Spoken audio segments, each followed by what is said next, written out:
சாந்தி. 11/5/2025. ஓம் சாந்தி. அவ்யக்த பாப்தாதா, மதுவனம். ரிவைஸ் 7/3/2005. சம்பூரணமான தூய்மைக்கான விரதத்தை கடைபிடிப்பதுடன் நான் என்ற உணர்வை அர்ப்பணிப்பதே சிவ ஜெயந்தியை கொண்டாடுதல் என்று அர்த்தம் என்று தந்தை சிவன் குறிப்பாக தனது சாலிகிராம் குழந்தைகளின் பிறந்த நாளை கொண்டாடுவதற்காக வந்துள்ளார். குழந்தைகளான நீங்கள் தந்தையின் பிறந்த நாளை கொண்டாட வந்துள்ளீர்கள்.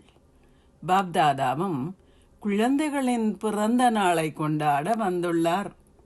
ஏனென்றால் தந்தைக்கு குழந்தைகளான உங்களின் மீது அதிக அளவு அன்பு உள்ளது. தந்தை அவதாரம் செய்த உடனேயே இந்த யாகத்தை உருவாக்குகின்றார். பிராமணர்கள் இல்லாமல் யாகத்தை பூர்த்தி செய்ய முடியாது. இதனாலேயே இந்த பிறந்த நாள் அலௌகிகமானது, தனித்துவமானது, அழகானது.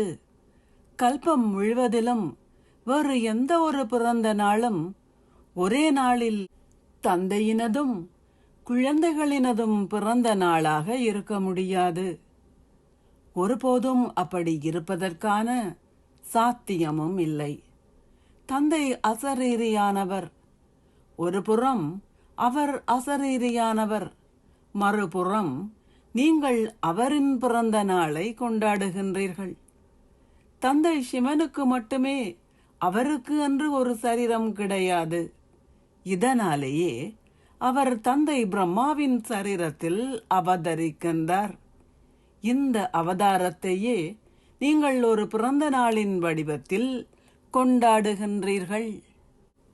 சதா ஊக்கத்தையும் உற்சாகத்தையும் பேணுகின்ற எங்கும் உள்ள மென்மையான குழந்தைகளான உங்கள் எல்லோருக்கும், சங்கம யுகத்தின் ஆசீர்வாதத்தை பெற்றுள்ள இலகு முயற்சி செய்யும் குழந்தைகள் எல்லோருக்கும், தந்தையுடன் இருக்கின்ற ஆத்மா என்ற விழிப்புணர்வுடன் ஆத்மாவான நான் என சொல்பவர்களுக்கும், தமது மனோபாவத்தால் சூழலை உருவாக்கும் ஒத்துழைப்பை வழங்கும் ஆத்மாக்கள் எல்லோருக்கும், இத்தகைய மாஸ்டர் சர்வசக்திவான் குழந்தைகளுக்கு பாப்தாதாவின் அன்பும் நினைவும் ஆசீர்வாதங்களும் வாழ்த்துக்களும் நமஸ்தேயும்.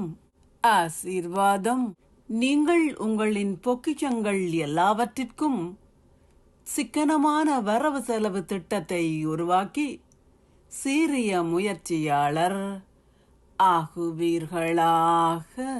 சாதாரணமான வாழ்க்கையில் ஒரு குடும்பத்தில் நீங்கள் சிக்கனமாக இல்லாவிட்டால் அந்த வீட்டை நீங்கள் நன்றாக இயக்க முடியாது.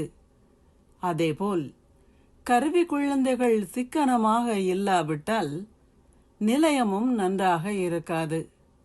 அவை எல்லைக்குட்பட்ட இல்லறங்கள், ஆனால் இதுவோ எல்லையற்ற இல்லறம் ஆகும்.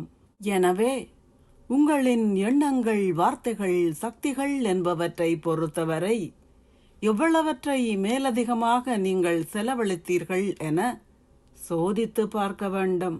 தமது பொக்கிஷங்களின் சிக்கனமான வரவு செலவு திட்டத்தை செய்து அதற்கேற்ப வாழ்பவர்கள் சீரிய முயற்சியாளர்கள் எனப்படுவார்கள். அவர்களின் எண்ணங்கள், வார்த்தைகள், செயல்கள் அல்லது இந்த ஞானத்தின் சக்திகள் எதுவுமே வீணாகி போகாது. ஸ்லோகம்.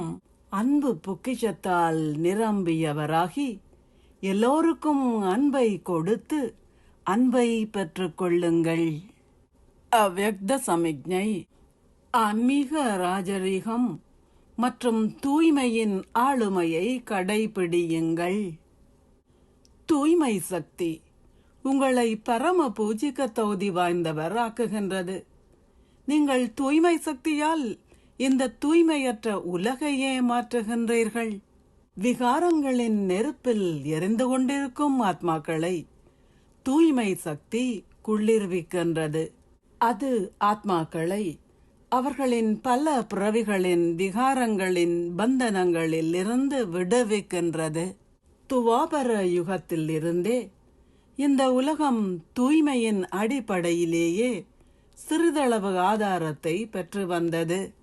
இதன் முக்கியத்துவத்தை அறிந்து கொண்டு உங்களின் தூய்மை ஒளி கிரீடத்தை அணிந்து கொள்ளுங்கள். ஓம் சாந்தி. நன்றிகள் பாபா.